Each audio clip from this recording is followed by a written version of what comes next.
Welcome back to Gold Derby. I'm Christopher Rosen. I'm so pleased to be joined by winning time executive producer and director Salli Richardson-Whitfield, a first-time Emmy Award nominee this year for the show, and the first ever Black woman to receive a nomination for Best Director in a drama series. First off, huge congratulations on this nomination. It was, I guess, how did it feel to find out you were recognized for winning time and that kind of historic first nomination for a Black woman in this category? Obviously, very long overdue.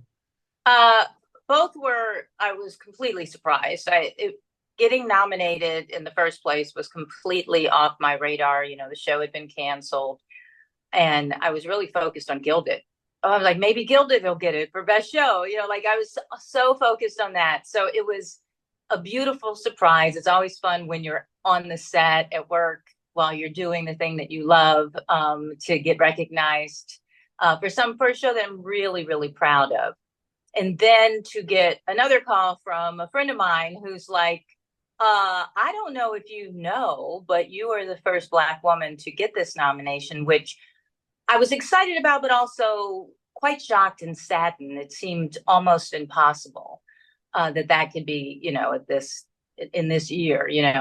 But anyway, I'm very excited and I'm honored to be the first. Yeah, I mean it is like you said, it's shocking that like we're still having first like this. It just feels like very, especially in a category. I think this category is around for like almost 70 years, which is Yeah. obviously it's incredibly long overdue, but incredibly deserving. And like you said, for winning time, and not to mention, like you said, Gilded Age getting in for Best Drama Series, you're nominated there as well as an executive producer, so which is fantastic. That's really great. For winning time, you mentioned something there. I love the show. I was so sad when it got canceled. And it was so I felt like as a fan of the series, I felt vindicated that you got in, that Tracy Letts got in, that Todd got in. It got in like five. I think it has five nominations, right? Costumes, all these.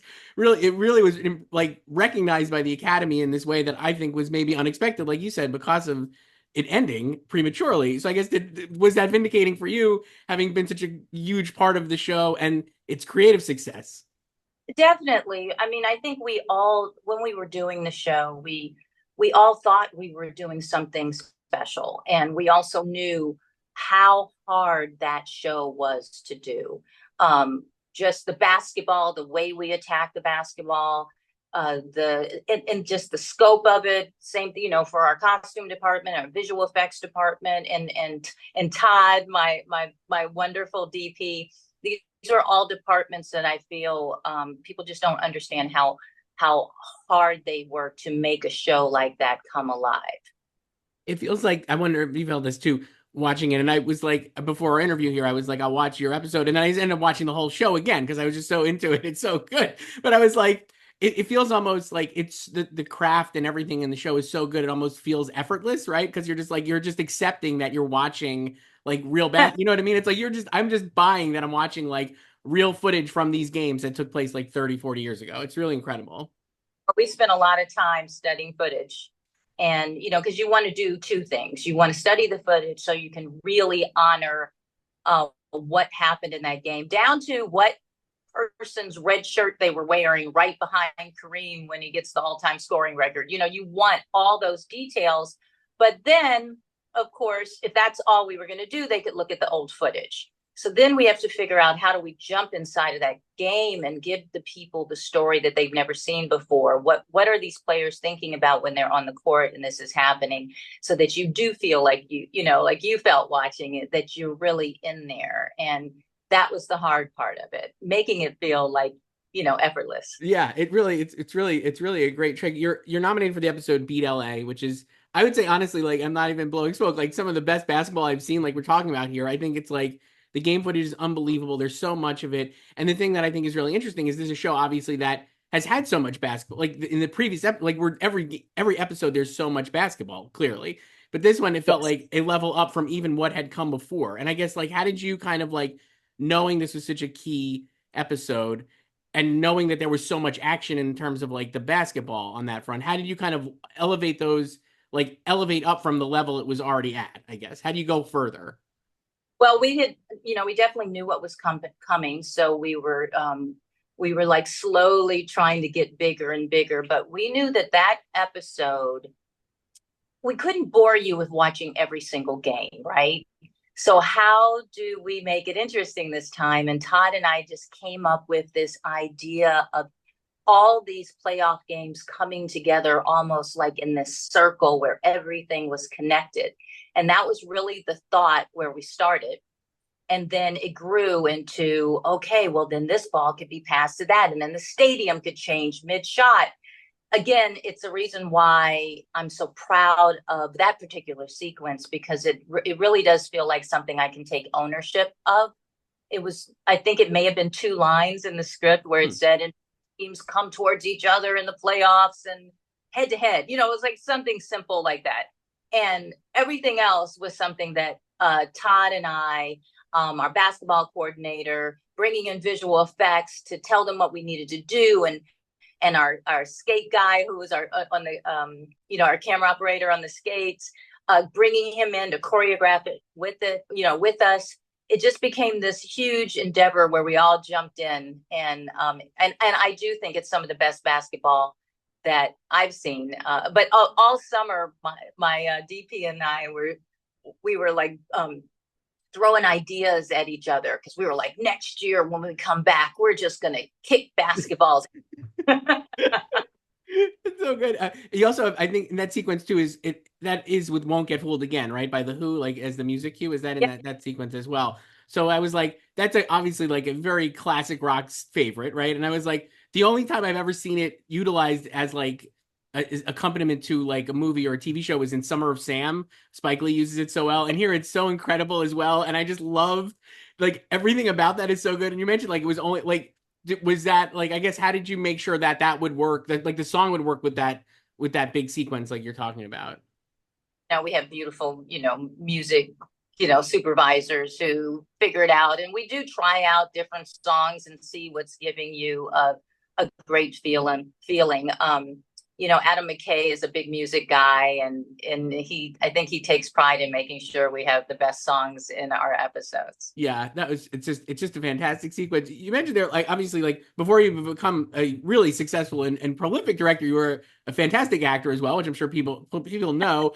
And in this, you mentioned like how the show went beyond like just the recreation of the games, because you're bringing in like the personalities and the cast is like bringing to life these characters, right? And they're playing characters in these like heightened versions of the real characters and like whatever. Yep. I guess for you, like when you're working with, like you have Adrian Brody, Oscar-winning actor, like incredible actor. Then you have newcomers from this show like Solomon Hughes or Quincy Isaiah, both of whom are fantastic, I thought, on the show, and especially in this second season, and especially in this episode, I felt like both are like at their peaks maybe.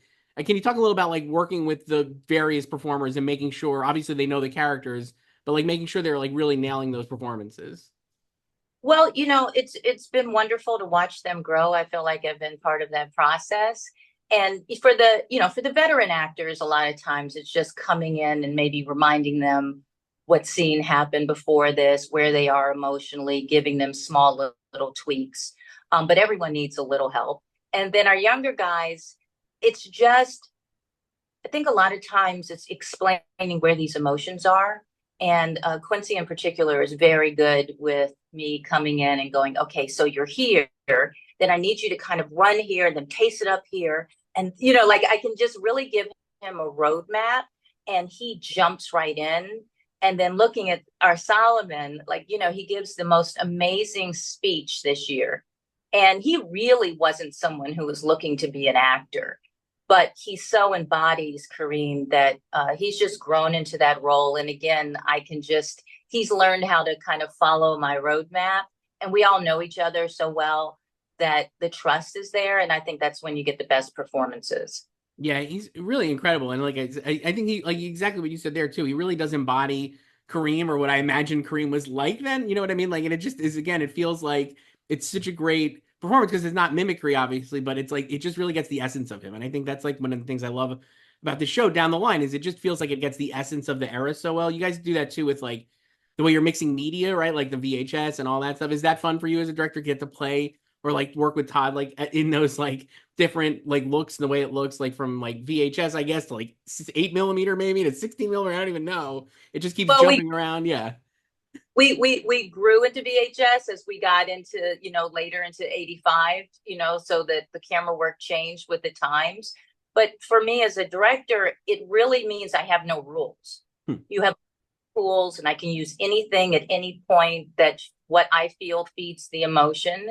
And I think it's hard for me to go out to other shows. I'm like, there are no rules. We do what we want to do here. Who cares about the line? Do you have like, I mean, like it sounds like yes, but I mean, I guess was this like you like I said, you've been a director on many shows, including Gilded Age, which I know is like obviously a nominee this year, and you're back for season 3, I believe, to direct. I think the last 2 episodes, right, of this 3rd season. Is that right? I guess for Winning Time though, was this like, I mean, did it like open? Did you leave the show like feeling like you even more excited about being a director, maybe, or like this is like like maybe you're right, like the possibilities are endless, like when there are not a lot of rules, I guess. It's it's amazing. Every show I go to seems to be getting bigger and bigger. You learn one more thing. You become more confident in what you can do. Absolutely, Winning Time at the time was the biggest show I've ever done. I'm now, I'm now the show I'm doing now, Task with Brad Inglesby and Mark Ruffalo. Um, I didn't think anything could get bigger, and it has. Wow. So, for me, I look for the next challenge. I do absolutely love what I do. I love working with amazing actors and amazing writing and challenging myself to do bigger and better things. So, yeah, I just want to keep growing. And I can't, like right now, I'm in the last week of the show, and I can't imagine anything getting harder than what I've been doing now. But I said the same thing when I was doing basketball. It's amazing.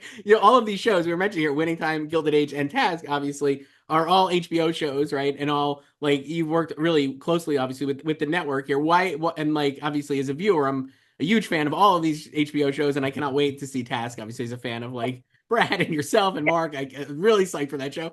But like, what is it about HBO, I guess, that you feel like that brings out the best in the creative community, and like for you, especially as a director, why is it like the level of consistency has been so, the track record is so long, and like obviously it's so acclaimed, like what makes HBO that special, I guess?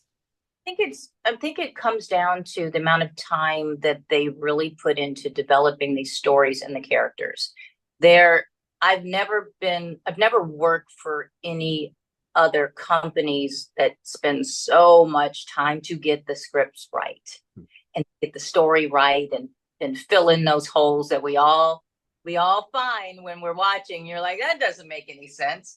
I find that Franny and Casey over at HBO just spend that extra time that maybe other platforms. I'm not going to say that they don't, but they've just had a great history of making sure that it's right on the page before you get there and film it.